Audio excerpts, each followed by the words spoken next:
Hey smart people, you are most welcome to this beautiful channel that's NEET Niketan and मेरा नाम है लक्ष्य, मैं आपका बायोलॉजी मेंटर हूँ और हम यहाँ पे शुरुआत कर रहे हैं एक नए शानदार चैप्टर के बारे में जिसका नाम है breathing and exchange of gases.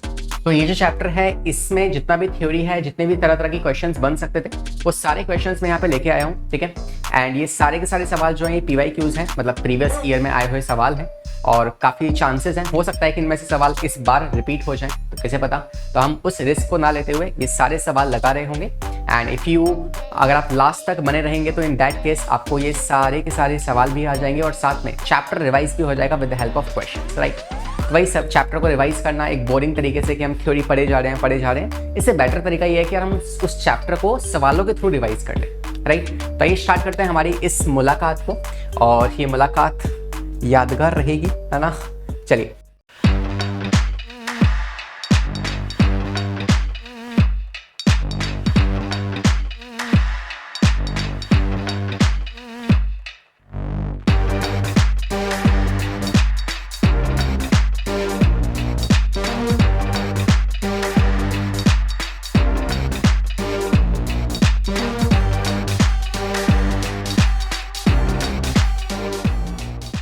सबसे पहला सवाल ये रहा, okay. So we are starting with the very first question here, right. बाकी मैं एक्सपेक्ट कर रहा हूँ कि यार अभी कॉपी और पेन लेके बैठे होंगे, एक पेपर ऑफ शीट आपके साथ होगी जिसमें हम सवालों के जवाब लिख रहे होंगे, राइट। तो मेरे साथ साथ में आप भी सवालों के जवाब लिखते हुए चलेगा। Like for example question number 1 अगर आपने किया है तो उसका जवाब लिखिए, है ना। मैं आपको टाइम दूंगा क्वेश्चन करने के लिए और फिर once you get the answer then we'll discuss the answer together और फिर अपने आंसर को क्रॉस चेक भी कर लीजिएगा, ओके। तो starting with the first question and पहला सवाल आपसे कह रहा है lungs are made up of air filled sac, है ना। और क्या कहते हैं उन एयर फिल्ड सैक को? That is alveoli. तो जिस प्रकार आप जानते हैं कि एक बॉडी की फंक्शनल यूनिट जो होती है वो होती है सेल, एक किडनी की फंक्शनल यूनिट एक नेफ्रॉन होती है, ऐसे ही हमारे लंग्स की जो फंक्शनल यूनिट है वो क्या है? वो है alveoli. They do not collapse even after the forceful expiration because of, किस कारण की वजह से जब हम सांस को बाहर फेंकते हैं तो उस टाइम पर भी ये जो एयर लाइक्स जो आपके पास फिल्ड कैविटी है, एयर फिल्ड कैविटी है, कोलैप्स नहीं होती है। मिसाल के तौर पे आपके पास मान लीजिए बैलून है, ये नॉर्मल बैलून कंडीशन है, इसको अगर आप फुलाएंगे तो आप जानते हैं कि ये इस तरीके से फूल जाएगा, लेकिन अगर आप इसकी हवा निकालेंगे तो इन दैट केस क्या होगा? इन दैट केस ये सिकुड़ जाएगा, ऐसे कोलैप्स कर जाएगा, राइट। लेकिन ऐसा हमारी एल्वोलाई के साथ नहीं होता। कारण क्या है उसका? कारण क्या है उसका? यस, देखें जवाब इसका। तो आई होप आपने सवाल अटेम्प्ट किया होगा, 2017 का ये सवाल है और इस सवाल का जवाब होगा जो कि है रेसिडुअल वॉल्यूम, ठीक है। हमने काफी सारी वॉल्यूम्स एंड कैपेसिटीज पढ़ी है, मैं अगर आपको हल्का सा रिमाइंड करवाऊं क्या क्या थी तो सबसे पहले आपने पढ़ी होगी that is tidal volume. Tidal volume, tidal volume जो होती है ये इसकी वैल्यू होती है 500 ml, राइट। और दूसरी जो आपने पढ़ी होगी वो रही होगी इंस्पायरेटरी रिजर्व वॉल्यूम और एक थी आपकी expiratory reserve volume. What is the meaning of inspiratory reserve volume? Inspire, जब आप अपनी सांस अंदर लेते हैं तो कितनी रिजर्व, कितनी सांस आप अंदर मैक्सिमम ले सकते हैं, this is what we call inspiratory reserve volume. इसकी वैल्यू जो होती है दैट इज इक्वल्स टू 2500 से 3000 ml तक, ठीक है। और एक्सपायरेटरी रिजर्व वॉल्यूम जो है इसकी वैल्यू होती है कुछ 1000 से लेके 1100 ml तक, राइट। एक और नई टर्म जो आपने पढ़ी होगी, अच्छा, एक्सपायरेटरी रिजर्व वॉल्यूम क्या है? कितनी मैक्सिमम सांस आप बाहर निकाल सकते हैं। Like tidal volume is the normal volume जो आप नॉर्मली सांस ले रहे हैं, है ना। तो इट्स लाइक मैं अगर इसे ग्राफ से रिप्रेजेंट करना चाहूँ, मैं कुछ ऐसा कहूँगा कि मान लीजिए ये ग्राफ है जिसमें ये हमारी टाइडल वॉल्यूम है, सांस अंदर सांस बाहर, सांस अंदर सांस बाहर, फिर मैक्सिमम एयर कितनी अंदर ले सकते हैं, फिर मैक्सिमम एयर आप कितनी बाहर छोड़ सकते हैं एंड देन अगेन नॉर्मल सांसें, ठीक है। लास्ट में एक और टर्म आती है यहाँ पे जिसे आप कहते हो रेसिडुअल वॉल्यूम या हाँ रेसिडुअल वॉल्यूम। ये एक ऐसी एयर है जो हमारी लंग्स में हमेशा बरकरार रहती है अंटिल डेथ, ठीक है। डेथ तक ये हमारे लंग्स में ही रहेगी, कभी इसको बाहर नहीं निकाल सकते। और ये वॉल्यूम की वजह से आप जानते हैं कि जो आपकी एल्वोलाई है वो कोलैप्स नहीं करती है। That means option number D is the correct answer. इसकी वैल्यू कितनी होती है? इसकी वैल्यू होती है कुछ 1100 से लेके 1200 ml तक। फाइन, तो we are done with this question और आते हैं अगले सवाल पे। क्वेश्चन नंबर 2 आपसे कह रहे हैं जो आपके सामने है, सवाल number 2, the parietal the parietal pressure of the oxygen, ये पार्शियल है, sorry, partial pressure of the oxygen in the alveoli of the lungs, lungs की जो एल्वोलाई होती है उसमें पार्शियल प्रेशर कितना होता है इसका, ऑक्सीजन का। तो इसके लिए आपको पता होना चाहिए कि आपकी बॉडी में कितने पार्शियल प्रेशर्स होते हैं, कहाँ कहाँ पे कितना पार्शियल प्रेशर होता है, तो एक बार उसे डिस्कस कर लेते हैं। देन आई थिंक आप इस सवाल का जवाब बड़े आसानी से दे पाएंगे। और अगर आपको जवाब पता है, आपको कॉन्सेप्ट पता है, तो आप इस क्वेश्चन को स्किप कर सकते हैं, मतलब आंसर देके आप उस कॉन्सेप्ट ना समझ के सीधे आंसर्स पे मूव कर सकते हैं, ठीक है। तो हम इसका कॉन्सेप्ट डिस्कस कर रहे हैं इस टाइम पे कि क्या कारण है या कहाँ कहाँ पे कितना पार्शियल प्रेशर होता है। तो हमारे पास मान लीजिए ये एक एल्वोलाई है, ये एक एल्वोलाई है, ठीक है। इस एल्वोलाई के बाहर आप जानते हैं नोस्ट्रिल्स के बाहर एटमॉस्फेयर होगा, तो उस एटमॉस्फेयर में भी कुछ पार्शियल प्रेशर रहा होगा ऑक्सीजन का और CO2 का, ठीक है। कितना होता है, तो एटमॉस्फेयर में जो आपकी एयर है, ऑक्सीजन है, उसका पार्शियल प्रेशर होता है आपका that is equals to 196 mmHg, है ना। और CO2 का पार्शियल प्रेशर जो होता है वो होता है 0.03 mmHg, ठीक है। वहीं अगर हम बात करें आपके एल्वोलाई के अंदर कितना पार्शियल प्रेशर होता है, तो एल्वोलाई के अंदर जो ऑक्सीजन है उसका पार्शियल प्रेशर होता है 104 mmHg, और वहीं आपके लंग्स के अंदर जो CO2 का पार्शियल प्रेशर है that is equals to 40 mmHg, ठीक है। इसके अलावा आप जानते हैं कि आपके एल्वोलाई के आसपास क्या होंगी, कुछ ब्लड वेसल्स रही होंगी। ये ब्लड वेसल्स जो है ये इस तरीके से जाएंगी आगे and they will just enter inside the heart. और हार्ट में आप जानते हो दीज आर द चैम्बर्स, जिसमें से ये पल्मोनरी वेन जो है ये यहाँ से इस तरह से जाके एंड देन फाइनली आपके टिश्यूज में एंटर कर जाएंगे, राइट। तो here we have the tissues, और टिश्यूज के बाद आप जानते हैं डीऑक्सीजनेटेड ब्लड जो है वो अगेन जाएगा इन चैम्बर्स के अंदर एंड देन फाइनली यहां से होता हुआ कुछ इस प्रकार इस तरीके से चले जाएगा, ठीक है। This is what the circulation we are having. देखते हैं कि हर एक ब्लड वेसल्स में कितना पार्शियल प्रेशर है। ये वाली जो ब्लड वेसल है इसमें जो पार्शियल प्रेशर होता है वो होता है, ये जो डीऑक्सीडेटेड ब्लड लेके आ रही है इसमें पार्शियल प्रेशर ऑफ CO2 जो होगा that is equals to 45 and partial pressure of oxygen जो होगा वो होगा 40 के बराबर।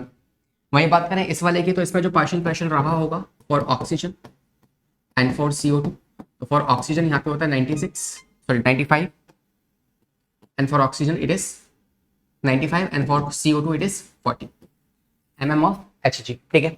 वही बात करें तो दो ये सारा क्वेश्चन सेम ही है, यहाँ से लेके यहाँ तक सेम होगा पार्शियल प्रेशर, ऐसे यहाँ से लेके यहाँ तक भी सेम होगा बिकॉज सेम ब्लड वेसल है ना, यहाँ से आगे आ रही है।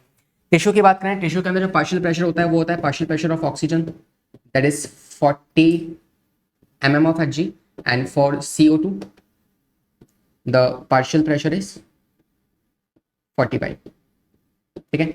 अब यही वाला पार्शियल प्रेशर कहीं यहाँ आ रहा होगा, तो यहाँ पे जो ब्लड वेसल यहाँ पे आई है ना, मैं इसको थोड़ा छोटा कर देता हूँ।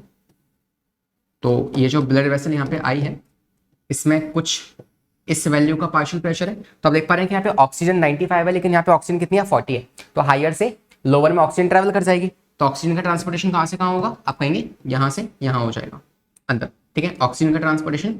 वहीं अगर आप कार्बन डाइऑक्साइड का पार्शियल प्रेशर देखें तो CO2 का पार्शियल प्रेशर यहाँ पे 45 है और यहाँ पे कितना है 40 है, ठीक है। तो अगेन CO2 ज्यादा है, यहाँ पे पार्शियल प्रेशर यहाँ पे ज्यादा है, तो इस बार CO2 यहाँ से यहाँ मूव कर जाएगी, तो टिश्यू से CO2 जो है वो ब्लड के अंदर मिक्स हो जाएगी। किस फॉर्म में मिक्स होगी वो हम आगे समझ लेंगे, ठीक है। और फिर यहाँ से जो है CO2 मूव करेगी, CO2 मतलब डीऑक्सीजनेटेड ब्लड मूव करेगा एंड देन ये पहुंच जाएगा इस एल्वोलाई के पास। यहाँ पे कैसे ट्रांसफॉर्मेशन होने वाला है उसकी बात करते हैं।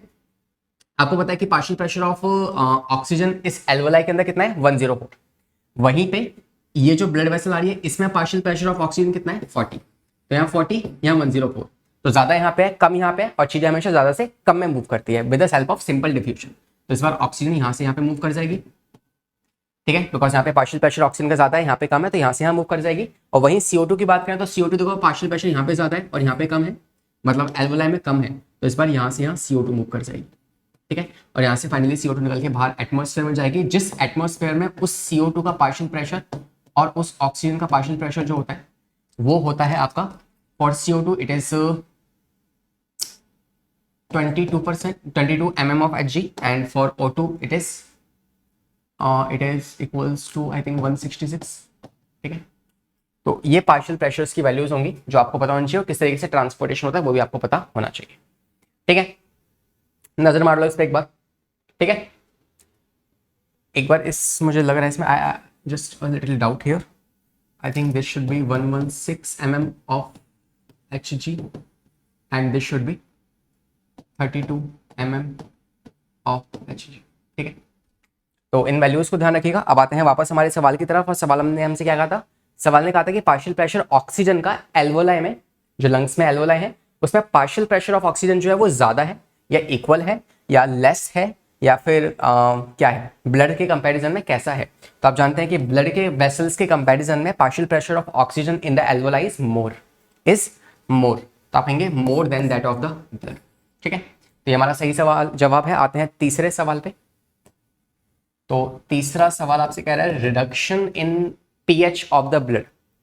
ब्लड का जो पीएच है उसमें अगर रिडक्शन हो जाए, मतलब कि ब्लड आपका एसिडिक पहुंच जाएगा, है ना। अगर पीएच कम हो रहा है, अगर पीएच कम हो रहा है, it means acidic blood, acidic blood बन रहा है। ठीक है, तो this is going to happen. तो इस केस में क्या होगा, decrease in the affinity of haemoglobin with the oxygen, या बाइकार्बोनेट आयंस जो है वो लिवर में रिलीज होंगे, या फिर हार्ट रेट जो है वो डिक्रीज हो जाएगी, या फिर ब्लड सप्लाई जो है वो ब्रेन में कम हो जाएगी। सोचिए क्या जवाब होगा इस सवाल का। देखें, लेट्स डिस्कस द आंसर। तो यार देखो, पीएच की वैल्यू कम कब होगी, ये सोचने वाला सवाल है ना, ये सोचने वाला सवाल है। तो मान लो हमारे पास ये क्या है, हमारी आरबीसी है। ठीक है, इस आरबीसी में जब आप देखेंगे कि यार CO2 की मात्रा ज्यादा हो जाएगी, आपको पता है CO2 जो है इसमें आती है, और CO2 के आने के साथ ये पानी के साथ कंबाइन करके, है मैं आपको ये बता रहा हूँ कि ब्लड वेसल्स के अंदर CO2 कैसे मूव करती है, ये कैसे ट्रेवल करती है। माय गॉड, क्या हुआ। ये हमारे पास मान लो क्या है, एक आरबीसी है। तो इस आरबीसी के अंदर क्या होगा, CO2 बाहर से अंदर आएगी, वो कंबाइन करेगी वाटर के साथ, and it is going to form what, ये बना देगी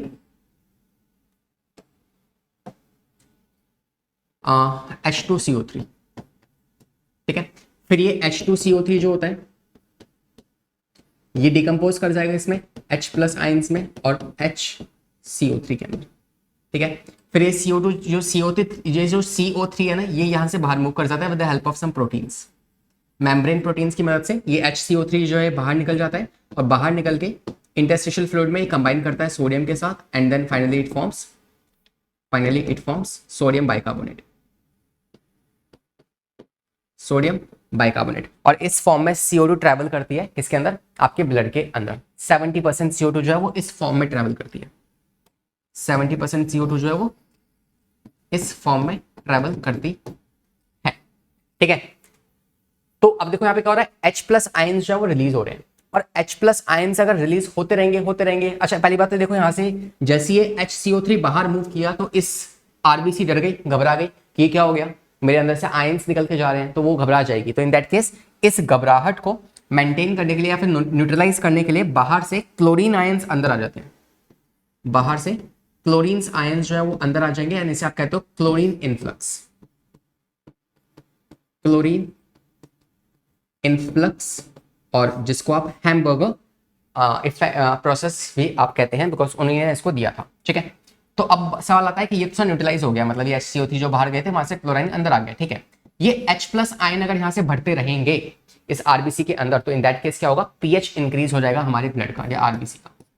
इस कारण से पीएच जो है वो इंक्रीज होगा, और सॉरी हम कहते हैं डिक्रीज होगा, मतलब मोर एसिडिक हमारा पीएच जो है वो बन जाएगा ब्लड का। और इस केस में आप देख पा रहे हैं कि इस वाले केस में, इस कंडीशन में जो आपके पास HB होगी, HbO2, मतलब एक ऐसी हीमोग्लोबिन जिसके साथ ऑक्सीजन कंबाइंड होती है, ये अपने ऑक्सीजन को छोड़ देगी और कार्बन डाइऑक्साइड के साथ कंबाइन कर लेगी, HbCO2। ठीक है, तो आप देख पा रहे हैं ऑक्सीजन वहां से निकल जा रही है। अगर एसिडिक आरबीसी बन रही है तो ऑक्सीजन की जो कैपेसिटी है बाइंडिंग की हीमोग्लोबिन के साथ वो कम हो जा रही है, और वो ऑक्सीजन वहां से निकल जा रही है। ठीक है, वो ऑक्सीजन वहां से निकल जा रही है। तो इस कारण से आप देख पाओगे कि अगर पीएच जो है वो इंक्रीज हो रहा है, मतलब रिड्यूस हो रहा है, मतलब एसिडिक बन रही है हमारी आरबीसी, तो in that case they will be decrease in the affinity of haemoglobin for the oxygen. ठीक है, हीमोग्लोबिन की ऑक्सीजन के साथ बाइंड करने की कैपेसिटी जो है वो कम हो जाएगी। Okay, this is what is going to happen है, और ये इसके पीछे का कॉन्सेप्ट था, ये इसके पीछे का कॉन्सेप्ट था। ओके, आते हैं अगले सवाल पे। ये क्वेश्चन कौन सा था आपका? Third question. फोर्थ क्वेश्चन पे आते हैं। कह रहे हैं name the chronic respiratory disorder. तो यार हमारे एनसीईआरटी में क्रॉनिक के नाम से तो एक ही डिसीज दी गई है जो कि है एम्फिसिमा, जो कि सिगरेट स्मोकिंग से हो जाती है। ठीक है, फिफ्थ क्वेश्चन आपसे कह रहा है bulk of carbon dioxide. Carbon dioxide अगर बल्क में है, बहुत ज्यादा है, तो release from the body tissue into the blood is present as. तो सबसे ज्यादा कार्बन डाइऑक्साइड जो होती है वो किस फॉर्म में हमारे ब्लड में ट्रेवल करते हैं, ये आपसे सवाल है। तो जस्ट पहले मैंने आपको बताया था कि सोडियम बाइकार्बोनेट की फॉर्म में आपकी जो ये आरबीसीज है वो ट्रेवल करती है, कितनी? 70%। बाकी 23% जो होती है वो आपकी ट्रेवल करती है HbCO2 की फॉर्म में। ठीक है, which is nothing but carb amino haemoglobin, इस फॉर्म में ट्रेवल करती है ना, 23%।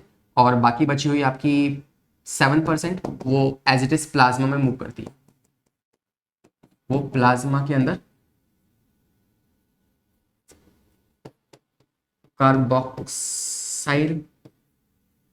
कार्बोक्सिल हीमोग्लोबिन की फॉर्म में वो ट्रेवल करती है। ठीक है, ये आपके पास फॉर्म्स हैं कैसे CO2 जो है वो ब्लड के साथ मिक्स होकर चलती है। और एक तीसरा मैं आपको बता चुका हूं जो कि है आपका 70%, कैसे? सोडियम बाइकार्बोनेट की फॉर्म में ट्रेवल करती है। ठीक है, तब भाई बाइकार्बोनेट की फॉर्म में जो है आपके प्लाज्मा और आरबीसी के अंदर मेजॉरिटी 70% जो है वो ऑक्सीजन CO2 जो है वो ट्रेवल करती है। That means it is going to be the correct answer. Okay, sixth question काफी अच्छा सवाल है, देखिए ध्यान से इसको, 2014 में आया हुआ सवाल है। Give some time to it. देखें, सवाल कह रहा है कि trachea is a straight tube extending up to the length of the thoracic cavity. क्या ये पूरी थोरेसिक कैविटी तक ट्रैकिया होती है? नहीं, थोरेसिक कैविटी यहां तक है, लेकिन ट्रैकिया सिर्फ यहीं तक होती है ना, मिड ऑफ दिस, तो ये मिड तक होती है, पूरे तक नहीं होती है। ठीक है, तो ये स्टेटमेंट हमारी रॉन्ग है। दूसरा कह रहा है it divides at the level of 12th thoracic vertebrae. आपको पता है पीछे की तरफ क्या होंगे? वर्टिब्रे होंगे। इसमें से जो हमारी स्टार्टिंग से नंबर से हम काउंट करना स्टार्ट करें तो 5th वर्टिब्रेट तक आपकी ट्रैकिया रहती है, उसके बाद वो ट्रैकिया ब्रोंकाई में डिवाइड हो जाती है।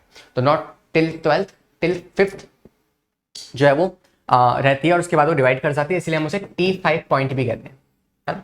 ये जो ट्रैकिया है ये ऐसे डिवाइड कर जाएगी, so this point is called as T5।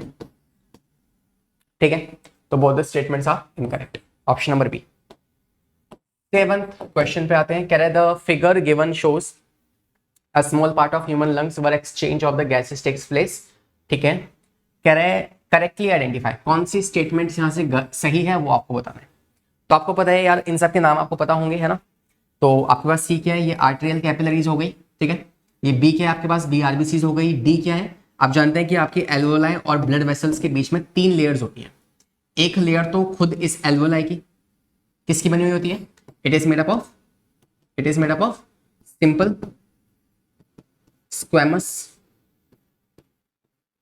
Simple squamous epithelium. ठीक है, और ब्लड वेसल्स आप जानते हैं एंडोथेलियम से बनी होती है, एंडोथेलियम। और जो बीच की लेयर आप देख पा रहे हैं this D is nothing but basement layer कहते हैं इसको। ठीक है, तो आइए देखते हैं, सवाल पढ़ते हैं। कह रहा है सी जो है वो आर्टेरियल कैपिलरीज है जो पास करती है ऑक्सीजन टिश्यू को। तो सी सर आर्टेरियल कैपिलरीज तो है, लेकिन ये ऑक्सीजन टिश्यू को पास नहीं कर रही, ये एल्वोलाई लंग्स को पास कर रही है। That is means option number A is the wrong statement.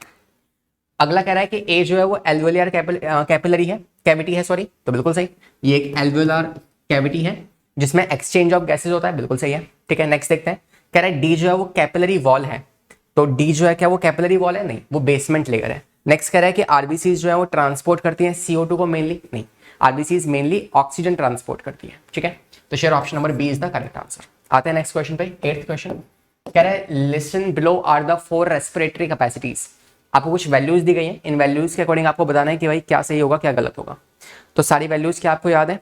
नहीं, तो एक बार देख लीजिए, जिसको पता है वो कॉन्सेप्ट स्किप कर सकता है।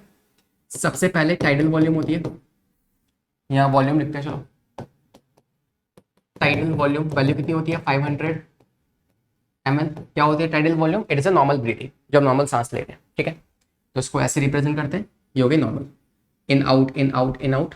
दूसरी होती है inspiratory reserve volume, inspiratory reserve volume, इसकी वैल्यू होती है आपकी कितनी,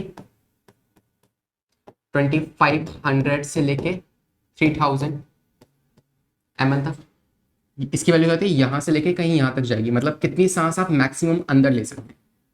फिर आप नॉर्मल पे आ जाओगे, फिर नॉर्मल सांस ले रहे हो, फिर आप कह सकते हो कि यार कितनी सांस आप सबसे ज्यादा बाहर छोड़ सकते हो नॉर्मल ब्रीथिंग के बाद, नॉर्मल ब्रीथिंग के बाद कितनी सांस आप बाहर छोड़ सकते हो, this is inspiratory reserve volume. कितनी सांस आप अंदर ले सकते हो और जितनी सांस आप मैक्सिमम बाहर छोड़ सकते हो उसे कहते हो एक्सपायरेटरी रिजर्व वॉल्यूम, ये होती है टाइडल वॉल्यूम, ठीक है। नेक्स्ट टर्म क्या हमारे पास, एक्सपायरेटरी रिजर्व वॉल्यूम, जिसकी वैल्यू होगी कितनी, कुछ थाउजेंड्स ml से लेके 1100 ml तक।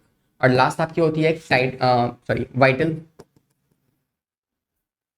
या रेसिड्यूअल वॉल्यूम। क्या है ये रेसिडुअल वॉल्यूम, लास्ट की एक ऐसी वॉल्यूम जो हमेशा आपके लंग्स में रहती है, वो कहीं बाहर नहीं निकलती है, डेथ के साथ ही बाहर निकलेगी, वो है आपकी रेसिडुअल वॉल्यूम। इसकी वैल्यू होती है कुछ 1100 ml से 1200 ml तक। तो ये तो आपकी वॉल्यूम, ये आपकी वॉल्यूम्स है जिनका मतलब आपको पता होना चाहिए। इसके अलावा कुछ हमारे पास कैपेसिटीज भी हैं, कैपेसिटीज भी होती है। कैपेसिटीज कौन सी होंगी, तो ये विल से कैपेसिटीज जो हमारे पास होने वाली है,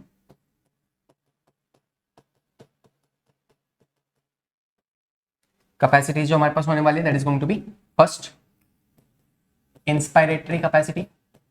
इसका मतलब क्या है कि आप नॉर्मल जो सांस ले रहे हैं वो नॉर्मल सांस भी आप काउंट करेंगे, साथ में आप कितनी सांस अंदर ले सकते हैं वो भी काउंट करेंगे। नॉर्मल सांस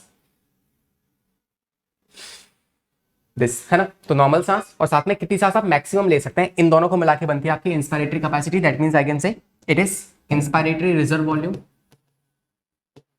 प्लस में टाइडल वॉल्यूम, ठीक है। सेम टर्म हुआ किसके लिए, सेम चीज होगी आपकी एक्सपायरेटरी कैपेसिटी के बारे में, जिसमें सेम चीज है कितनी सांस आप मैक्सिमम बाहर छोड़ सकते हैं, एक्सपायरेटरी रिजर्व वॉल्यूम, मगर साथ में किसको इंक्लूड कर दोगे, टाइडल वॉल्यूम को साथ में आप इंक्लूड कर दोगे, ठीक है। तीसरे पे आते हैं, इसके अलावा एक टर्म और है आपके पास जो कि है वाइटल कैपेसिटी।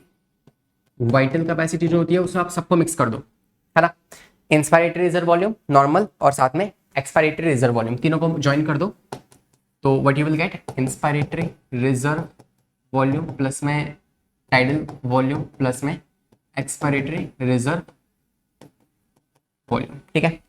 एक नेक्स्ट हमारे पास आती है जो कि है फोर्थ टोटल रिजर्व वॉल्यूम, जिसमें आप सब कुछ काउंट कर दोगे, जिसमें आपकी रिजर्व वॉल्यूम भी आ जाएगी, ठीक है, रेसिडुअल वॉल्यूम भी आ जाएगी, sorry not reserve it's residual. आप कहोगे इसमें इंस्पायरेटरी रिजर्व वॉल्यूम प्लस में टाइडल वॉल्यूम प्लस में एक्सपायरेटरी रिजर्व वॉल्यूम प्लस में रेसिडुअल वॉल्यूम, सब कुछ इंक्लूड हो जाएगा। एक बचती है आखिरी वाली, फिर फंक्शनल रेसिडुअल वॉल्यूम। इसका मतलब क्या होता है कि यार आप जितनी सांस नॉर्मली बाहर छोड़ सकते हैं और साथ में आप कह सकते हो, आप साथ में कह सकते हो कि कितनी आप मैक्सिमम मतलब फोर्सफुल सांस कितनी बाहर छोड़ सकते हो और प्लस में लंग्स में कितनी सांस बची हुई है, उन दोनों को मिला दो तो आप कहोगे it's expiratory reserve volume plus में रेसिडुअल वॉल्यूम। ये आपकी हो जाएगी कौन सी, लास्ट वाली, ठीक है। तो we have done all the types of capacities and the volumes. आइए मैच करते हैं इसमें। आपको पता है कि यार जो आपकी रेसिडुअल वॉल्यूम होती है ये क्या है, जो बची हुई है आपके लंग्स के अंदर, कितनी होती है इसकी वैल्यू, इसकी वैल्यू होती है आपकी 1100 से लेके 1200, ठीक है।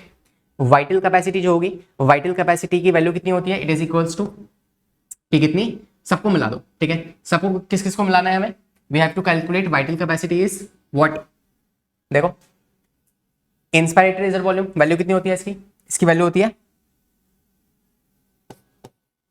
It is equals to 3000, tidal volume कितनी होती है 500, एक्सपायरेटरी रिजर्व वॉल्यूम कितनी होती है 1200, कितना हो गया, सॉरी इट्स 1000 ले लो उसको, कितना हो गया 4500, ठीक है। तो टाइडल वाइटल कैपेसिटी कितनी हो जाएगी 4500।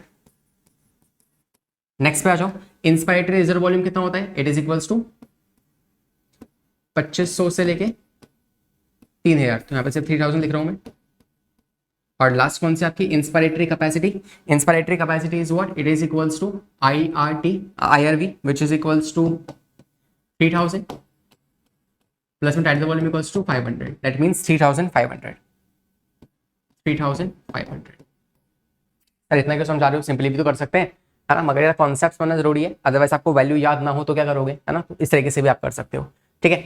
तो हम इसमें से देखें कौन सा सही मैच कर रहा है, यहाँ पे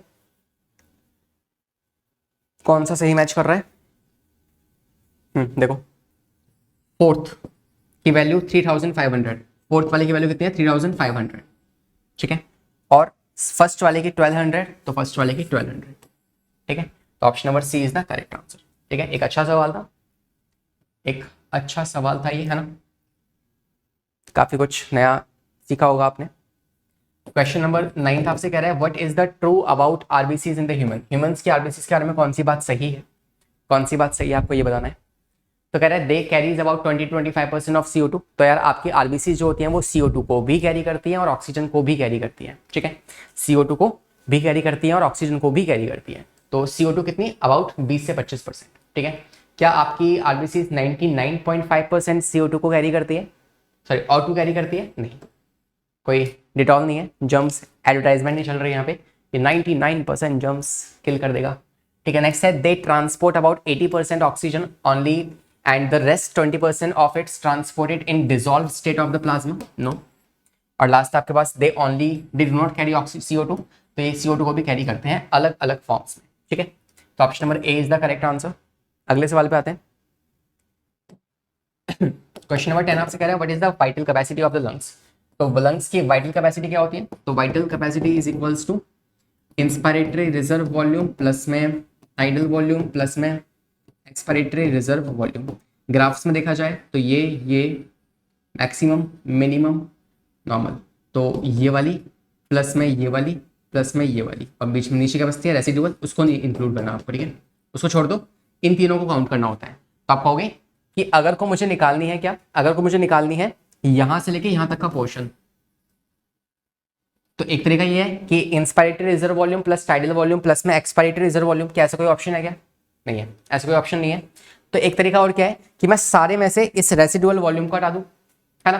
तो सारा क्या होता है? टोटल लंग कैपेसिटी, इसमें से हटा दो रेसिडुअल वॉल्यूम, ये आ जाएगा आपका वाइटल कैपेसिटी। तो सवाल घुमा के भी आ सकता है, आपको कॉन्सेप्ट पता होना चाहिए, शर्त ये है। क्वेश्चन नंबर 11 पे आते हैं। कह रहा है the haemoglobin of the human foetus के हीमोग्लोबिन के बारे में कौन सी स्टेटमेंट सही है? Give time to this question. देखो ध्यान से एक बार इस क्वेश्चन को, सवाल देखो भाई, सवाल देखे। हैज ओनली 2 प्रोटीन्स, नहीं। Higher affinity for oxygen that of adult. तो ध्यान रखना कि बच्चे फीटस के अंदर जो हीमोग्लोबिन की ऑक्सीजन के साथ बाइंडिंग वाली कैपेसिटी है वो ज्यादा होती है as compare to adult, as compare to adult, ठीक है। बिकॉज बेबी है यार, वो अभी यूट्रस के अंदर है, मदर से उसका एक्सपोर्टेशन ट्रांसपोर्टेशन जो भी कुछ होना है वहीं से हो रहा है। अब उसमें हल्का सा भी चेंज हुआ, हल्की सी भी गड़बड़ हो गई, तो इन दैट केस बेबी की जान को खतरा है, इसलिए बॉडी उसे एक्सेस भर भर के देती है कि भाई तू एक्स्ट्रा रख, बट ध्यान रख अपना, ठीक है। This is the correct answer, option number B. 12th question पे आते हैं। कह रहे हैं people living at the sea level, जो सी लेवल पे रहते हैं उनकी आरबीसी का काउंट कितना है? 5 मिलियन। लेकिन जो एल्टीट्यूड पे रहते हैं उनकी आरबीसी का काउंट कितना है? 8 मिलियन। तो वहां पे जो ऊंचाई पे रहते हैं उनकी आरबीसी का काउंट ज्यादा क्यों है, ये सवाल है। उनकी आरबीसी का ज्यादा क्यों है, ये सवाल है। तो आपको पता है कि यार the people who are staying at the higher altitude, उनके आसपास at partial pressure of oxygen कम है ना, ऑक्सीजन की कमी होती है, बिकॉज आप ऊंचाई पे जा रहे हो, प्रेशर कम हो जा रहा है, ठीक है। तो वहां पे ऑक्सीजन कम है। अब बॉडी क्या करती है? बॉडी कहती है यार तू तो घूमने गया है मस्त मजे से, मेरी बैंड बजा रखी है तूने, ठीक है। तो वहां पे जाने के बाद आपकी बॉडी के अंदर, है ना, एकदम से तो नहीं, मगर आप वहां पे 1 महीना 2 महीना रहोगे तो क्या होगा, आपकी बॉडी के अंदर ना आरबीसी की वैल्यू इंक्रीज हो जाएगी, आरबीसी की मात्रा इंक्रीज हो जाएगी, ताकि आपके आसपास जो थोड़ी बहुत ऑक्सीजन भी है ना वो भी आपसे ना बचे, कोई चांसेस ना रह जाए, कोई प्रोबेबिलिटी ना रह जाए कि यार थोड़ी बॉडी ऑक्सीजन मेरे आसपास है, उसको भी मैं कैप्चर कर लूँ, कि बहाना ना हो हमारे पास बाद में कि यार हमारे आरबीसी कम थी इसलिए हम ऑक्सीजन कैप्चर नहीं कर पाए। नहीं, थोड़ी बहुत ऑक्सीजन भी है तो उसे पकड़ने के लिए भी बहुत सारे, है ना, आरबीसी आपके लिए बैठे हुए हैं। जैसे होता है ना कि राजा महाराजाओं की लड़ाई में कोई एक शत्रु आ रहा है जो बहुत ताकतवर है, तो उसके लिए वो राजा रिस्क नहीं लेता, वो अपनी सारी सेना एक्स्ट्रा सेना भेज देता है पूरी की पूरी, है ना। तो वही वाली सेना के बहुत सारी आरबीसी लगा दी है, अब एक आध ऑक्सीजन का मॉलिक्यूल भी दिखेगा तो वो भी नहीं छूटेगा, उसे भी पकड़ लेंगे फटाफट से। तो इसलिए एल्टीट्यूड पे जाके क्या होता है, आपके जो आरबीसीज है ना, उनका वैल्यू इंक्रीज हो जाती है बॉडी में। तो हम कहेंगे atmosphere O2 level is less at the altitude, hence more RBCs are needed to absorb the required amount of oxygen to survive. ठीक है, option number C is the correct answer. आते हैं नेक्स्ट सवाल पे। 13th क्वेश्चन आपसे कह रहा है blood analysis of a patient reveals N unusual high quality of carboxy haemoglobin. इसके लिए बस आप इतनी बात समझ लो, मेरी बस इतनी बात समझ लो कि कार्बन डाइऑक्साइड जो है ब्लड में किस फॉर्म में ट्रेवल करती है। तो 3 फॉर्म मैंने आपको अभी तक बताई है। पहली फॉर्म क्या होती है, कार्बन डाइऑक्साइड जो है वो हीमोग्लोबिन के साथ मिक्स हो जाए और इसे आप कहते हो कार्ब अमाइन नो हीमोग्लोबिन। ठीक है, कितना होता है ऐसा, ऐसे ट्रेवलिंग जो है वो 23% होती है। ठीक है, और क्या हो सकता है कि जो CO2 है वो सोडियम बाइकार्बोनेट की फॉर्म में ट्रेवल करे, है ना, इसे कहते हैं सोडियम बाइकार्बोनेट।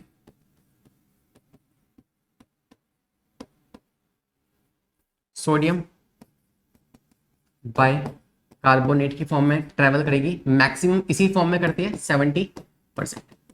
बाकी बची हुई 7% किस फॉर्म में ट्रेवल करती है, सिंपली प्लाज्मा के अंदर, जिसमें वो कार्बन मोनोऑक्साइड की फॉर्म में ट्रेवल करती है। ठीक है, haemoglobin which is nothing but we call it carboxy haemoglobin. ठीक है, कार्बोक्सी हीमोग्लोबिन कितनी, 7%। सवाल कर रहा है कि अगर एक पेशेंट की बॉडी के अंदर कार्बोक्सी हीमोग्लोबिन पाई गई है, इसका कंटेंट पाया गया है, तो मतलब उसकी बॉडी में जो CO2 है ना, कार्बन डाइऑक्साइड जो है वो किस फॉर्म में ट्रेवल कर रही है, तो आप कहोगे कार्बन मोनोऑक्साइड की फॉर्म में ट्रेवल कर रही है, carbon monoxide. That means option number D is the correct answer. Simple था। ठीक है, आते हैं 14 क्वेश्चन पे। कह रहा है haemoglobin is a type of, तो रेस्पिरेटरी पिगमेंट सबको पता है। 15 क्वेश्चन आपसे कह रहा है द रेस्पिरेटरी सेंटर कौन सा है हमारे इंस्पायरेशन और एक्सपायरेशन का, सांस अंदर सांस बाहर, सांस अंदर सांस बाहर, तो इसका सेंटर कौन कंट्रोल करता है इसको। कभी ऐसा हुआ है कि तुम सांस लेना भूल गए हो, कभी नहीं हुआ, है ना। तो अगर ऐसा होगा तो फिर सारा कसूर किसका होगा, ब्रेन का होगा। ठीक है, because super power gives you super responsibilities, है ना, स्पाइडरमैन का डायलॉग है। तो यहाँ पे आप देखोगे कि ये आपके पास इस तरीके से, दिस इज द ब्रेन, है ना, this is what we have the medulla oblongata, medulla oblongata. इसी के पीछे होता है आपका, है ना, that is we can say respiratory rhythm centre. ठीक है, ये रेस्पिरेटरी रिदम सेंटर है जो कि सेंस करता है कि भाई हमारी बॉडी में किस चीज की कमी है, किस चीज की ज्यादा हो गई है। मान लो बॉडी में CO2 की ज्यादा एक्सेस हो गया है कि CO2 बहुत ज्यादा है बॉडी के ब्लड के अंदर, तो इन दैट केस ये वाला वो पार्ट है जहां पे सेंसेशन जाएंगी और फिर ये कहेगा बॉडी को कि भाई फटाफट से फास्ट ब्रीथिंग करो ताकि CO2 बाहर निकले और ज्यादा से ज्यादा ऑक्सीजन अंदर आए। तो ऐसा कंट्रोल चलता है इनका। तो आपको मेडुला ऑब्लंगाटा जो है वो कंट्रोल करता है क्या, आपके रेस्पिरेटरी सेंटर को। ठीक है, आते हैं नेक्स्ट पे। 16 क्वेश्चन आपसे क्या कह रहा है, कह रहा है exchange of gases in the alveoli of the lungs takes place by. तो गैसेस का एक्सचेंज जो होता है इन एल्वोलाई और ब्लड वेसल्स के बीच में, वो कैसा एक्सचेंज है, it's a passive exchange, normal diffusion की मदद से होगा। तो आप कहोगे इट्स अ सिंपल डिफ्यूजन की मदद से ये हो पाता है। ठीक है, क्वेश्चन नंबर 17 आपसे कह रहा है the CO2 content by volume in the atmosphere is about. तो एटमॉस्फेयर में आप जानते हो, ये तो मतलब बच्चों को भी पता है ना कि भाई आपके पास नाइट्रोजन जो होती है वो होती है कुछ 71%। ठीक है, जो ऑक्सीजन होगी वो होगी 21%, और जो आपकी आर्गन होती है वो होती है 0.9%, और जो आपकी वीगन से CO2 जो होती है वो होती है 0.03%। ठीक है, तो 0.0314% इज द करेक्ट आंसर। ठीक है, अगले सवाल पे आ जाए। क्वेश्चन नंबर 18 आपसे कह रहा है which vertebrate organ receives only oxygenated blood. तुम्हारी बॉडी में वो कौन सा ऑर्गन है जो सिर्फ ऑक्सीजनेटेड ब्लड को ही ऑब्टेन करता है, कोई किसी डीऑक्सीजनेटेड ब्लड को ऑब्टेन नहीं करता। तो वो है आपका स्प्लीन, है ना। लिवर में आप जानते हो कि हेपेटिक पोर्टल वेन भी होती है और हेपेटिक आर्टरी भी होती है, तो मतलब आर्टरी से आने वाला ब्लड ऑक्सीजनेटेड और वेन से आने वाला डीऑक्सीजनेटेड, जो कि इंटेस्टाइन से आ रहा है, ठीक है। गिल्स में आप जानते हो कि ऑक्सीजनेटेड डीऑक्सीजनेटेड ब्लड दोनों ट्रांसफर होते हैं, और लंग्स में भी आप जानते हो दोनों ही होते हैं, ठीक है। तो option number A is the correct answer. आते हैं 19th क्वेश्चन पे, कह रहे हैं लंग्स आर एनक्लोज्ड इन, तो लंग्स की मेम्ब्रेन कौन सी है? काफी अच्छा सवाल है ना, काफी अच्छा सवाल है। तो अगर ये आपकी लंग्स है तो लंग्स में आपको बताया था 2 लेयर्स होती हैं, एक बाहर वाली एक अंदर वाली, एक बाहर वाली एक अंदर वाली, एक बाहर वाली, बाहर वाली नहीं, बाहर वाली नहीं, अंदर वाली भी नहीं, एक बाहर वाली मेम्ब्रेन और एक अंदर वाली मेम्ब्रेन। तो अगर हम इसकी बात करें तो यहाँ पे हम कहेंगे कि जो बाहर वाली मेम्ब्रेन है, ऐसे आप कहते हो पैराइटल, और अंदर वाली जो है ऐसे आप कहते हो विसरल, ठीक है, विसरल। फिर ये या इसी को आप कह सकते हो बीच में क्या होगा आपके पास? प्लूरल फ्लूइड होगा, प्लूरल फ्लूइड, ठीक है, प्लूरल फ्लूइड होगा। तो वी कॉल देम एज, क्या लेयर है, इनके नाम क्या है इस लेयर के? तो पेरिकार्डियम आप जानते हैं ये हार्ट के आसपास होंगी, पेरिकॉन्ड्रियम जो है इसका डिस्कशन नहीं है, पेरिस्टीमियम जी आप छोड़ सकते हो, that is what we have the pleural membrane. तो लंग्स से जुड़ा हुआ वर्ड कौन सा है? प्लूरल, ठीक है। ऐसे ही लिवर से जुड़ा हुआ वर्ड कौन सा है? हेपेटिक, ठीक है। तो ये वर्ड्स आपको ध्यान रखने हैं। आते हैं अगले सवाल पे, 20th क्वेश्चन पे आते हैं। 20 क्वेश्चन आपसे कह रहे हैं although much CO2 is carried in the blood yet blood does not become acidic। काफी ज्यादा मात्रा में CO2 जो है वो ट्रांसपोर्ट होती है। आपको पता होगा कि हमारे ब्लड की जो CO2 के साथ एबिलिटी है ना, वो 10 गुना ज्यादा है एज कंपेयर टू O2, ठीक है। तो हमारे ब्लड में CO2 बेटर तरीके से डिसॉल्व हो सकता है, ठीक है। ओके सर, ऑप्शंस पढ़ते हैं, ज्यादा हम गेस कर पाएंगे भाई क्वेश्चन किस बारे में है। तो कह रहा है CO2 जो है is a continuous diffuse through the tissue and is not allowed to accumulate. वो कॉन्टिन्यूसली टिश्यू के साथ डिफ्यूज होती रहती है? नहीं, बहुत सारी CO2 स्टिल हमारे ब्लड के अंदर ही है, वो किसी टिश्यू में डिफ्यूज नहीं हो रही है, स्टिल ऐसा नहीं हो रहा है, तो ये ऑप्शन तो नहीं होगा। अगले पे आ जाओ, कह रहा है CO2 जो है वो ट्रांसपोर्ट होती है, ब्लड जो है वो बफर की तरह काम करता है, ब्लड जो है वो बफर की तरह काम करता है, जो कि कंपनसेट कर देता है, मतलब एसिडिटी बढ़ने नहीं देगा। तो इसका मतलब क्या है, ये इसको थोड़ा समझ लेते हैं, because I want you to understand this part. इसके लिए हमारे पास मान लो ये एक आरबीसी है, ठीक है। इस आरबीसी में क्या हुआ? आरबीसी में पहला केस क्या हुआ कि हमारे आरबीसी में CO2 आ गई, CO2 आ गई। मैंने कहा ठीक है भाई कोई बात नहीं, CO2 आ चुकी है। तो ये CO2 जो है हमारे आरबीसी में पहले से क्या थी? हमारे आरबीसी में पहले से ऑक्सी हीमोग्लोबिन प्रेजेंट थी, है ना, दैट मीन्स HbO2। यहाँ पे जैसे CO2 आएगी तो CO2 के आने से ये ऑक्सीजन अपना रास्ता कट लेगी और HbCO2 बन जाएगी, which is carb amine haemoglobin. तो एक तो फॉर्म ये होती है कि कैसे हमारी आरबीसीज में ट्रेवल करती है कौन? CO2। ये हो गया carb amine haemoglobin, carb amine haemoglobin, एक फॉर्म तो ये होती है, ठीक है, एक फॉर्म तो ये होती है ट्रैवलिंग की। दूसरी फॉर्म क्या होती है कि आपके आरबीसी में CO2 आ गई, प्लस में पानी होगा, इसके मिलने से बनेगा H2CO3। फिर ये H2CO3 जो है ये डिकम्पोज हो जाएगा H प्लस में, डिसोसिएट हो जाएगा H प्लस में और HCO3 के अंदर। ये HCO3 जो है ये इस आरबीसी से बाहर निकल जाएंगे, HCO3, और कंबाइन कर जाएंगे सोडियम के साथ and they will form sodium bicarbonate. और ये दूसरी ऐसी फॉर्म है जिस फॉर्म में हमारी बॉडी, हमारे ब्लड के अंदर आरबीसी ट्रेवल करती है। ये दूसरी ऐसी फॉर्म है जिसे आप कहते हो सोडियम बाइकार्बोनेट, तो एक फॉर्म में भी ट्रेवल करती है आरबीसी, ठीक है।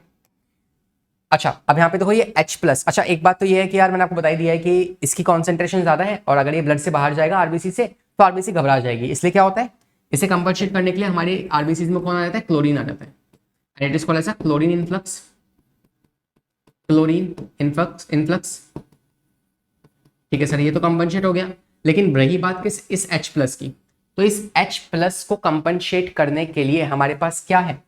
इस H प्लस को कंपनसेट करने के लिए आप देखोगे, इस H प्लस को कंपनसेट करने के लिए यहां पे आती है ऑक्सीजन, या आप कह सकते हो कि यहां से ये CO2, जैसे यहाँ पे ऑक्सीजन आएगी ना, तो ऑक्सीजन के आने पे ये CO3 बाहर निकल जाएगी एंड इस H2 के साथ कंबाइन हो जाएगा O2। ठीक है, यहाँ पे आप ले सकते हो, ये जो आपके पास HbO2 है ना, ये HbO2 एक तो होगा नहीं, बहुत सारे होंगे। तो मान लो यहाँ पे आपका एक और HbO2 मैं बना लेता हूँ। ठीक है, HbO2। तो ये जो HbO2 है, ये HbO2 यहां पे C2 आने के बाद यहां से ये अपने ऑक्सीजन को रिलीज करवाता है और इस H प्लस आयन को कंपनसेट कर देता है और लास्ट में बना देता है क्या, HbCO। तो इस तरीके से H प्लस आयन जो है ये इस HbO2 की वजह से क्या हो रहे हैं, कंपनसेट हो रहे हैं। इस वजह से हम कह सकते हैं कि this is acting as a, ये एज अ बफर काम कर रहा है, ये हम कह सकते हैं। ठीक है, आए समझ में। इनफैक्ट यहाँ पर ना एक छोटी सी करेक्शन कर लो, दैट इज ये जो HbO2 है ना, इसमें से ऑक्सीजन बाहर निकल चुका है, तो क्या बच गया, Hb बच गया।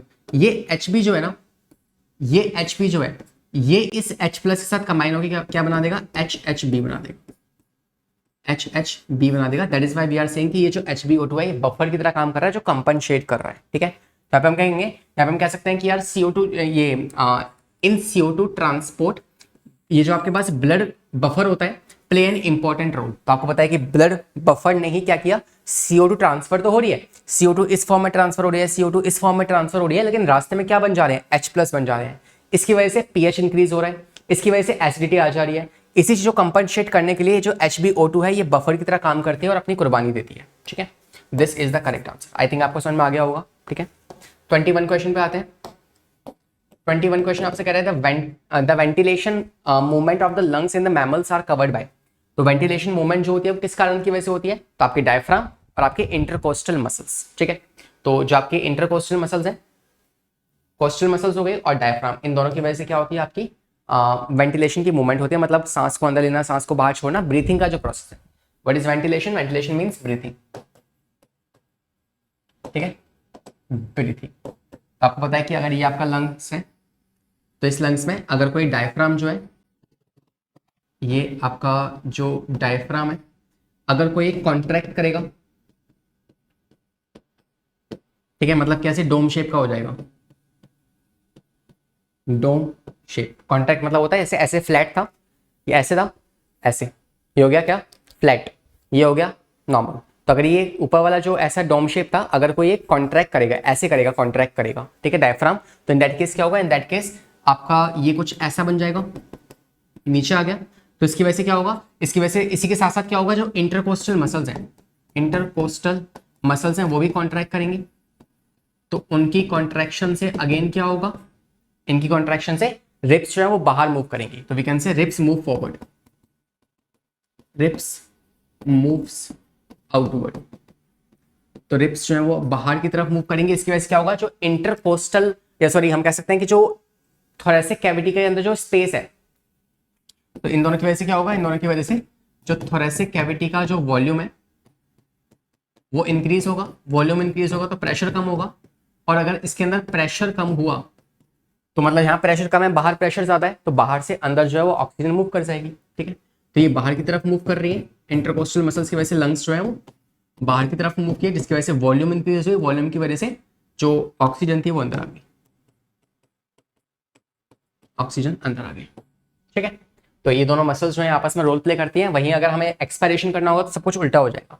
ठीक है, डायफ्राम जो है रिलैक्स कर जाएगा, इंटरकोस्टल मसल्स रिलैक्स कर जाएंगे। इसकी वजह से क्या होगा, इसकी वजह से वॉल्यूम कम हो जाएगी, वॉल्यूम कम की वजह से प्रेशर ज्यादा होगा, और प्रेशर ज्यादा तो हमारे बॉडी के अंदर से एयर बाहर चली जाएगी। ठीक है, this is how it happens. आते हैं 22 क्वेश्चन पे, कह रहे हैं the alveoli epithelium in the lungs. Alveolar epithelium कौन सी होती है, जो हमारी एल्वोलाई है उसके अंदर कौन सी वाली एपिथेलियम सेल्स पाई जाती हैं, तो आप कहोगे इट इज हैविंग चिप्ट्यूई cells. And what are those चिप्ट्यूई सेल्स, दीज आर स्क्वेमस, है ना, ऐसी सेल्स होती है ऐसी। ठीक है, इट्स स्क्वेमस सिंपल एपिथेलियम। ठीक है, तो सिलेटेड नहीं है, no, non ciliated squamous simple epithelium. ठीक है, अगला सवाल,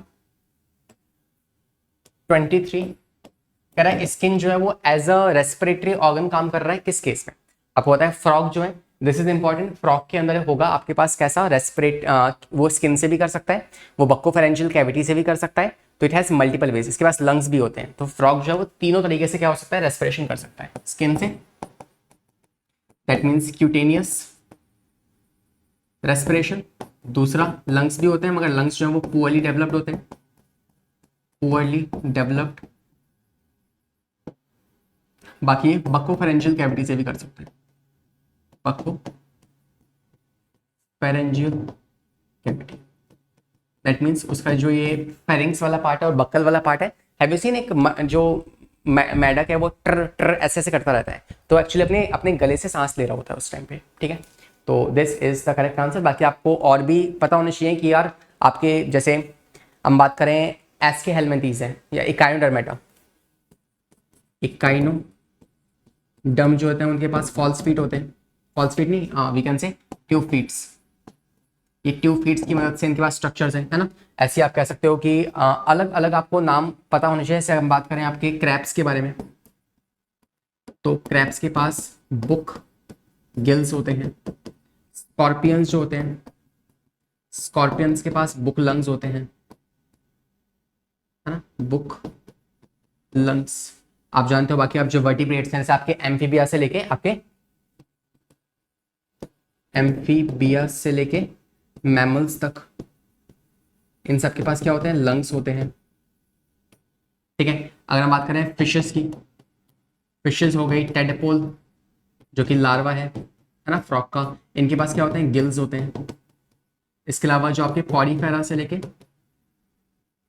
आपके एस्के हेलमिंथीज, इनके पास क्या होता है, सिंपल बॉडी सरफेस से रेस्पिरेशन करते हैं, बॉडी सरफेस, ठीक है। बाकी आपको मैंने इसका बता दिया, फ्रॉग का क्यूटेनियस रेस्पिरेशन भी कर सकता है, ठीक है। तो ये सारे जो ऑर्गन्स हैं ये आपको याद होने चाहिए किसी भी कीमत पे, ठीक है। तो ये 23 क्वेश्चन था, not 21, this is now 24th question. कह रहे हैं during inspiration the diaphragm, diaphragm क्या करता है, सांस अंदर ले रहे हैं, तो डायफ्राम जो है वो डोम शेप का था और कैसा बन जा रहा है, फ्लैट शेप का बन जा रहा है, ठीक है। और इसके अलावा रिलैक्स कर रहा है ना, तो what the diaphragm is doing, diaphragm is contracting during inspiration, तो इंस्पायरेशन के टाइम पे कॉन्ट्रैक्ट कर रहा है और फ्लैट हो जा रहा है, कॉन्ट्रैक्ट कर रहा है और फ्लैट हो जा रहा है, ठीक है। 25th क्वेश्चन आपसे कह रहा है even when there is no air human trachea does not collapse, तो आपकी जो ट्रैकिया है, जिस ट्रैकिया के ऊपर ये लैरिंग्स है, जिसके ऊपर एपिग्लॉटिस होगा, फिर ये ट्रैकिया दो ब्रोंकाई में टूट जाएगी इस तरीके से। तो ये जो ट्रैकिया है ये कोलैप्स नहीं कर रही है, किस कारण की वजह से, बिकॉज इन ट्रैकिया में पाई जाती है क्या, इस ट्रैकिया में पाई जाती है कार्टिलेजियस रिंग्स, कार्टिलेजियस रिंग्स कितनी होती है, 16 से 20 होती है ना, और डोर्सली इनकम्प्लीट होती है, डोर्सली इनकम्प्लीट होती है, और किससे बनी होती है, हाइलिन कार्टिलेज से, हाइलिन कार्टिलेज से बनी होती है। शेप कैसी होती है, सी शेप, सी, इसी वजह से डोर्सली कैसी है, डोर्सली कैसी है, इनकम्प्लीट है, ठीक है, क्योंकि सी शेप है, बिल्कुल प्रॉपर सर्कल नहीं है। तो आपको कार्टिलेजस रिंग की वजह से कोलैप्स नहीं करते, अगर कार्टिलेजस रिंग्स नहीं होंगी तो आपकी मुंडी ऐसे लटक जाएगी, ऐसे, है ना, और इसके अलावा आपकी जो ट्रैकिया है वो कोलैप्स कर जाएगी, चिपक जाएगी आपस में, तो ये कारण होते हैं, ठीक है। 26th क्वेश्चन आपसे कह रहा है which of the following changes occur in the diaphragm and intercostal muscles when expiration takes place, जब हम सांस बाहर फेंक रहे हैं तो इन दैट केस रिलैक्सेशन होगा दोनों ही चीजों का। तो एक्सटर्नल इंटरकोस्टल मसल जो है कॉन्ट्रैक्ट करेंगी, नहीं, एक्सटर्नल इंटरकोस्टल मसल्स जो है ये रिलैक्स करेंगी, यस, मगर डायफ्राम भी रिलैक्स करेगा, ये भी गलत है। एक्सटर्नल इंटरकोस्टल मसल्स जो है और डायफ्राम जो है दोनों ही रिलैक्स करेंगे, हाँ ये सही है, ठीक है। इंस्पिरेशन के टाइम पे दोनों क्या करते हैं, कॉन्ट्रैक्ट करते हैं, और एक्सपायरेशन के टाइम पे दोनों रिलैक्स करते हैं, ये ध्यान रखते हैं आप, ठीक है। अगला सवाल कह रहा है which of the following represents a large volume of air than in normal found in the resting tidal volume of the human lungs, resting tidal volume, a large volume of air than in normally, okay, तीनों ही case में होगा, all of this, residual volume में भी, inspiratory reserve volume में भी, और expiratory reserve volume के अंदर भी, तीनों ही केस में टाइडल वॉल्यूम से ज्यादा ही क्या होगी, टाइडल वॉल्यूम आप जानते हैं 500 वैल्यू होती है इसकी, ठीक है। बाकी आप जानते हो residual volume is equals to 1100 to 1200 ml, inspiratory is equals to 2500 से 3000 ml और expiratory reserve volume is equals to 11,000 to 1100। बस ये वैल्यूज के ऊपर सवाल था, वैल्यूज याद है तो कर दोगे, नहीं याद है तो नहीं कर पाओ। अगला the process of migration of chloride ions, बताया आपको मैंने क्लोराइड इन्फ्लक्स। तो जब क्लोराइड आयंस जो है वो माइग्रेट करते हैं from plasma to RBCs, RBCs के अंदर जाते हैं, है ना, एंड कार्बोनेट आयंस जो होते हैं फ्रॉम आरबीसीज टू प्लाज्मा। तो अगर ये आपकी आरबीसीज है तो इसके अंदर से जो कार्बोनेट आयंस है वो बाहर मूव करते हैं, बदले में आपके जो क्लोरीन है वो अंदर मूव करता है, ठीक है। तो what do we call this, it is called as a chloride shift, ठीक है, क्लोराइड शिफ्ट के नाम से हम इसे जानते हैं। आते हैं 29 क्वेश्चन पे। 29 क्वेश्चन आपसे कह रहा है the functional residual capacity can be represented by. तो फंक्शनल रेसिडुअल कैपेसिटी क्या होती है, ये रेसिडुअल वॉल्यूम थी और ये थी आपकी expiratory reserve volume, this is tidal volume, this is inspiratory reserve volume, ठीक है। अब इन दैट केस आपको बताना है कि कितनी आप सांस बाहर छोड़ सकते हो, मतलब कितनी सांस आपके लंग्स के अंदर बची हुई है, और साथ में रेसिडुअल वॉल्यूम को भी काउंट कर लो। तो यहां से लेके यहां तक की जो वैल्यू होती है, this is what we call as a functional residual, ठीक है। तो आप हो गए एक्सपायरेटरी रिजर्व वॉल्यूम प्लस में आरवी, तो एक्सपायरेटरी रिजर्व वॉल्यूम प्लस में RV which is residual volume, इसे मिला के आप कहते हो क्या, ऑप्शन नंबर बी। एक आखिरी सवाल जो मैं आपको दूंगा आपके डिस्क्रिप्शन में आपको एक और क्वेश्चन नंबर 30 मिल जाएगा जो कि एक बोनस क्वेश्चन है, उस क्वेश्चन को लगाइएगा और मुझे उसका जवाब जो है वो कमेंट कर दीजिएगा, कमेंट कर दीजिएगा, है ना, ये ही चाहिए मुझे आपसे, ठीक है। बाकी हम करते हैं आज के हमारे सेशन को समाप्त। आज हमने काफ़ी सारे सवाल लगाए हैं इस चैप्टर के ऊपर, हमने थ्योरी भी कवर करने की कोशिश की है, मैंने सारे अलग अलग एस्पेक्ट्स के क्वेश्चन उठाए थे, यानी कि एक ही टॉपिक मैंने सारे एक ही तरह के सारे सवाल लगा लिए, नहीं, अलग अलग तरह के सवाल थे, 30 क्वेश्चन हमने लगाए हैं। आई होप कि आपने कुछ नया सीखा होगा और आपको रिवाइज भी हो गया होगा पूरा चैप्टर, और ये सारे सवाल नीट PYQs थे, तो आपकी नीट की तैयारी भी इस सेशन के थ्रू चल रही होगी इस चैप्टर के लिए, ठीक है। तो we have done this session here और मिलेंगे हमारी आने वाली क्लासेस में। तब तक ले, है ना, आप सिंपली अगर कोई टॉपिक आपको पढ़ना हो तो उस टॉपिक को आप सर्च कीजिए यूट्यूब पे, लक्ष्य सर और XYZ जो टॉपिक आप पढ़ना चाहते हैं। That's all for this session, will see you in the next class. पढ़ाई करते रहें, सेफ रहें, टेक केयर।